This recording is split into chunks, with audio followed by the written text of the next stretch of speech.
سکے اور نہ وہ مجھے چھڑا ہی سکیں، تب تو میں کھلی گمراہی میں پڑ گیا۔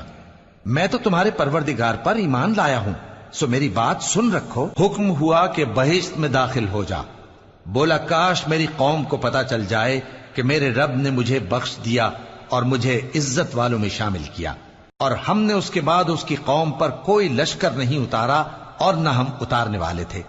وہ تو صرف ایک چنگھاڑ تھی، سو وہ اس سے ناگہاں بجھ کر رہ گئے۔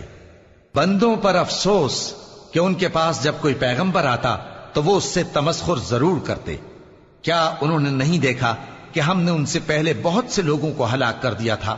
اب وہ ان کی طرف لوٹ کر نہیں آئیں گے، اور سب کے سب ہمارے روبرو حاضر کیے جائیں گے۔ اور ایک نشانی ان کے لیے زمین مردہ ہے کہ ہم نے اس کو زندہ کیا اور اس میں سے اناج اگایا، پھر یہ اس میں سے کھاتے ہیں، اور اس میں کھجوروں اور انگوروں کے باغ پیدا کیے۔